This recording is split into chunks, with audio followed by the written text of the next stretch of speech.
नमस्कार विद्यार्थियों, श्रीमती मोहरी देवी तापड़िया कन्या महाविद्यालय जसवंतगढ़ के यूट्यूब चैनल पर एक बार पुनः मैं आपका हार्दिक स्वागत और अभिनंदन करता हूं। मैं प्रवक्ता चंद्र प्रकाश गुर्जर। आज की क्लास हमारी बीए द्वितीय वर्ष के छात्रों हेतु इतिहास विषय की होगी। सबसे पहले मैं सभी विद्यार्थियों को नववर्ष की ढेर सारी शुभकामनाएं देता हूं और उम्मीद करता हूं कि जिन विद्यार्थियों के द्वारा अभी तक पढ़ाई शुरू नहीं की थी वो नए साल से प्रारंभ कर देंगे और अब कतई लापरवाही नहीं करेंगे और नियमित अध्ययन करेंगे। और आपके लिए जो नववर्ष ढेर सारी खुशियां लेके आए, ये मेरी तरफ से जो आपको शुभकामनाएं हैं। और बात करते हैं आज अपने टॉपिक की। जैसा कि आपको पता होगा कि हमारे जो चैप्टर चल रहा है, हालांकि ये नया ही चैप्टर मानिए इसको, नई जो क्षेत्रीय शक्ति है उसके बारे में हम पढ़ रहे हैं। तो जिन विद्यार्थियों का पीछे जिन किसी कारणवश क्लासें नहीं ली हो, छूट गया हो, तो वो अब यथावत अपनी क्लासों को निरंतर रखें। अभी तक कोई खास बात नहीं है।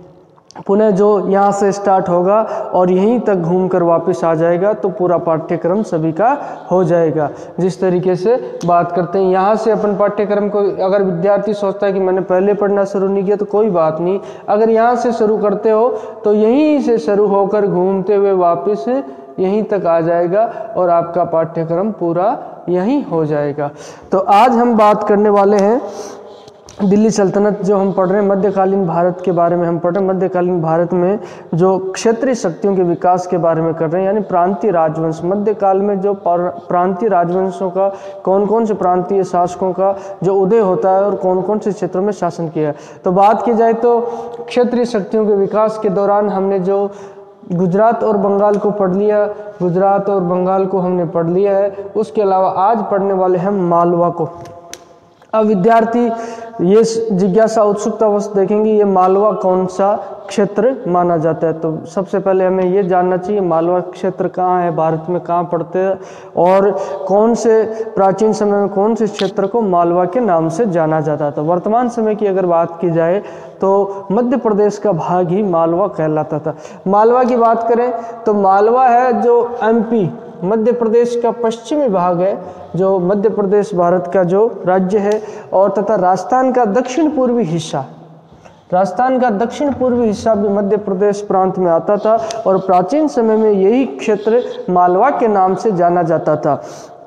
इसकी सीमाएं निरंतर घटती बढ़ती रही है। अनेक शासकों के द्वारा इस पर शासन किया गया है और आपस में जो पड़ोसी राज्यों के साथ संघर्ष हुआ है और उसी दौरान इसकी सीमाएं हमेशा घटती बढ़ती रही है। लेकिन भारतीय इतिहास में, जो प्राचीन इतिहास में और मध्यकालीन इतिहास में मालवा क्षेत्र की भूमिका महत्वपूर्ण रही है। मालवा क्षेत्र की अगर आप अपने बड़े बुजुर्गों से पूछोगे, घर पे बात करोगे, तो मालवा के बारे में वो भी बता देंगे जब राजस्थान में अकाल की स्थिति होती थी तो कई पशुपालक अपने पशुओं के साथ मालवा की तरफ ही कूच करते थे, जहां अपने पशुओं को वहां जाकर चराते थे और चारे पानी की व्यवस्था मालवा में। तो मालवा का क्षेत्र अत्यधिक उपजाऊ क्षेत्र रहता था। अभी वर्तमान में भी उपजाऊ क्षेत्र है। यहाँ पे जो माही और चंबल नामक दो नदियाँ आपने सुनी होगी, जो मध्य प्रदेश से ही जो चंबल नदी का तो उद्गम वहीं से होता है। बात की जाए तो मध्य प्रदेश से चंबल नदी का उद्गम होता है और माही नदी, इन दो नदियों के द्वारा इस मालवा नामक क्षेत्र को सिंचित किया जाता था और जिसकी वजह से ये उपजाऊ क्षेत्र माना जाता है। और कई शासकों की इस पर नजर रही और कई शासकों में ये संघर्ष का कारण बना, उपजाऊ और सिंचित क्षेत्र होने के कारण। तो मालवा क्षेत्र अत्यधिक उपजाऊ क्षेत्र, जिसकी वजह से अकाल की स्थिति में कई राजस्थान के कई किसान और पशुपालक मालवा की तरफ ही कूच करते थे। अब इस क्षेत्र का नाम कैसे पड़ा ये मालवा, अगर बात की जाए, इसके अतीत के बारे में देखा जाए और ऐतिहासिक पृष्ठभूमि की बात की जाए तो मालवा का नाम जो मालव नामक की एक जो जनजाति है इसी प्रदेश में निवास करती थी। मालव जो जनजाति, जो आदिवासी है, वो जनजातियाँ यहाँ पहले इस पठारी क्षेत्र में रहते। मालवा की बात की जाए तो मालवा नामक जो पठार है, उस पठार का नाम भी यहाँ मालवा है और पठारी क्षेत्र है। यहाँ पे उस पठार और इस मालव जनजाति के कारण ही इस क्षेत्र का नाम मालवा पड़ जाता है। अब इसकी बात करते हैं जो इस अपने पाठ्य पुस्तक के आधार पर अगर बात की जाए, अपने जो अध्याय के आधार पर बात की जाए, तो हमें जो मध्यकालीन जो मालवा क्षेत्र को पढ़ रहे हैं, अब ये मध्यकालीन मालवा के समय बात की जाए, मध्यकालीन जो प्रांतीय राज्यों में जो मालवा प्रदेश है, यहाँ पर कौन कौन से शासकों का और किस समय जो शासन रहा है उसके बारे में हम पढ़ेंगे। तो 1310 ईस्वी में अलाउद्दीन खिलजी का नाम सुना है आपने। अलाउद्दीन खिलजी को हमने पिछली क्लासों में पढ़ा है, जो एक के जिसे अलाउद्दीन खिलजी इसका पूरा नाम। अलाउद्दीन खिलजी के द्वारा मालवा पर अधिकार कर लिया जाता है, मालवा पे आक्रमण कर मालवा पे विजय हासिल की जाती है और मालवा को दिल्ली सल्तनत के अधीन कर दिया जाता है। किसके द्वारा? सर्वप्रथम मध्यकाल में अलाउद्दीन खिलजी के द्वारा मालवा को दिल्ली सल्तनत के अधीन कर दिया जाता है। और 1397-98 की बात है, तब तक ये दिल्ली सल्तनत के अधीन रहता है मालवा। 1397-98 ईस्वी में जो तैमूर लंग का आक्रमण होता है, जो तैमूर लंग का आक्रमण होता है भारत में, उस वक्त बात की जाए तो तुगलक वंश का जो शासक था नासिरुद्दीन महमूद शासन कर रहा था। उसी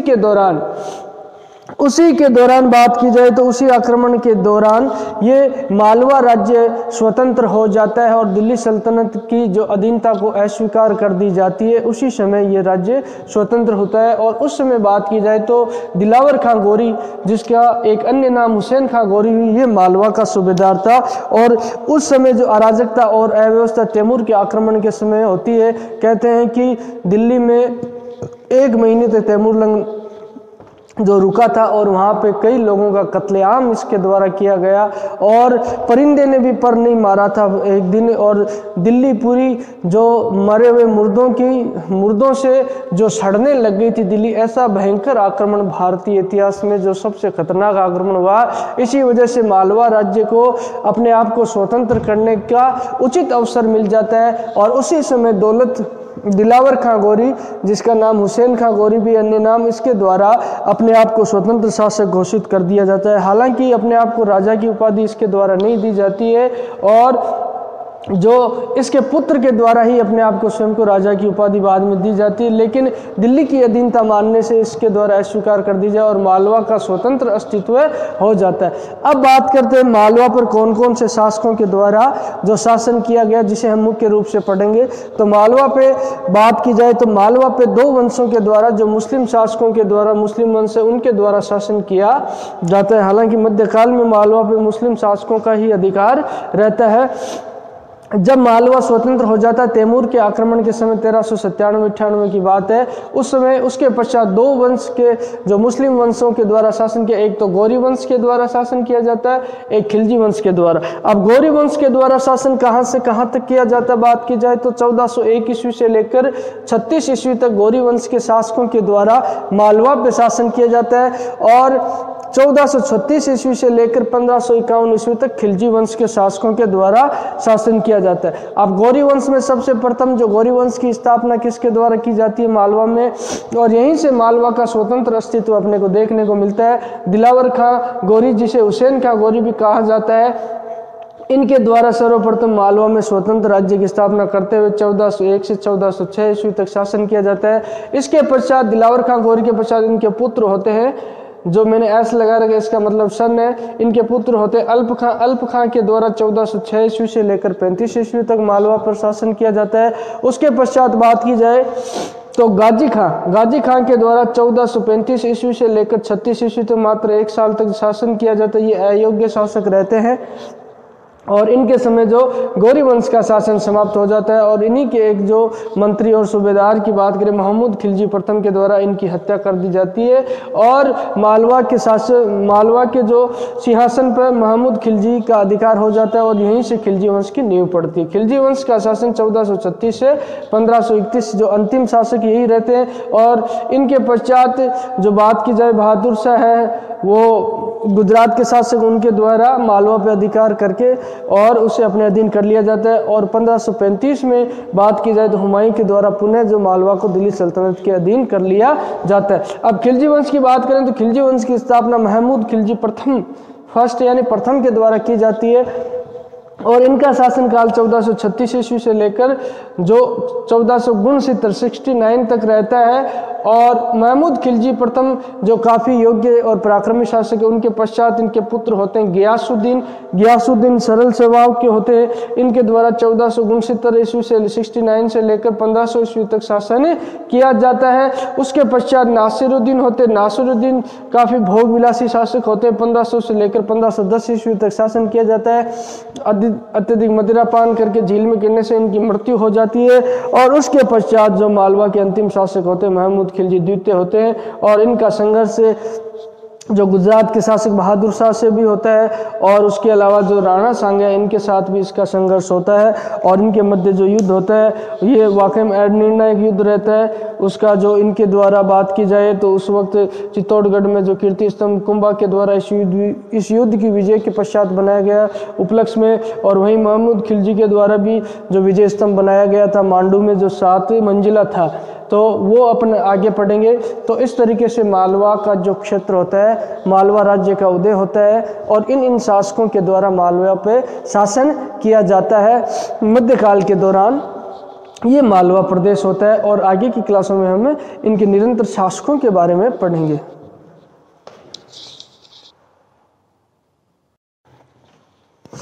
तो विद्यार्थियों, आज की क्लास में हमने जो क्षत्रिय शक्तियों का विकास है मध्यकाल के दौरान पढ़ रहे हैं। मध्यकाल जो प्रांतीय राजवंश मध्यकाल में रहते हैं उनके बारे में, जो गुजरात और बंगाल को हमने पहले स्वतः ही पढ़ लिया है। उसके पश्चात जो आज का शासक जो मध्यकालीन राजवंश है, जो मालवा का राजवंश है, मालवा पे बात की जाए तो 2 राजवंशों के द्वारा शासन किया जाता है। एक तो गौरी राजवंश के द्वारा और खिलजी राजवंश के द्वारा।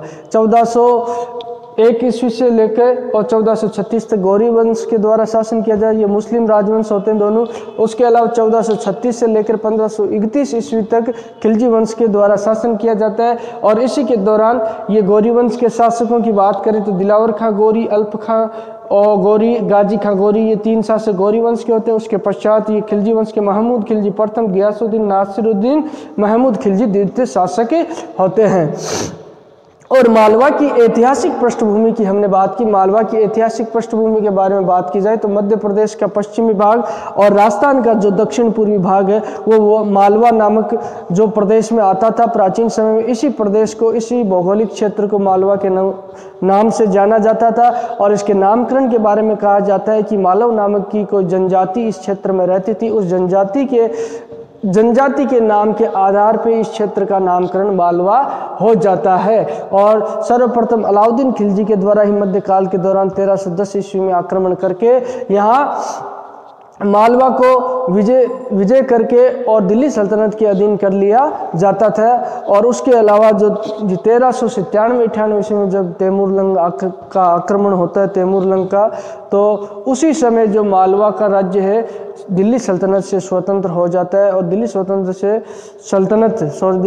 से स्वतंत्र होने के पश्चात जो इसका स्वतंत्र महत्व रहता है और इन वंशों के द्वारा, गौरी वंश और खिलजी वंश के शासकों के द्वारा शासन किया जाता है। तैमूर के आक्रमण के समय बात की जाए तो तुगलक वंश का शासक दिल्ली सल्तनत में उस वक्त नासिरुद्दीन महमूद रहता है। और दिलावर खां गौरी जिसका नाम अन्य नाम हुसैन खां गौरी, इनके द्वारा ही जो मालवा का सूबेदार था उस वक्त तैमूर के आक्रमण, इनके द्वारा ही स्वतंत्र मालवा राज्य की स्थापना कर दी जाती है। तो बोलिए, यहाँ तक आपको कोई चीज़ समझ में नहीं आई हो, किसी तरह की समस्या हो, शंका हो तो आप निसंकोच पूछ सकते हो। और आपकी कोई भी राय हो या सुझाव हो वो भी आमंत्रित है, आप शैक्षणिक व्हाट्सएप ग्रुप के माध्यम से हम तक पहुँचा सकते हो। तो मालवा के बारे में आज हमने जाना, मालवा की ऐतिहासिक पृष्ठभूमि के बारे में जाना। इसको चार्ट को आप बना लेना अपनी पुस्तक में, किन किन शासकों के द्वारा शासन किया। अब इन शासकों के बारे में हम कल की क्लास में विस्तृत रूप से पढ़ेंगे। तो आज के लिए बस इतना ही, और सभी विद्यार्थियों का एक बार पुनः बहुत बहुत धन्यवाद।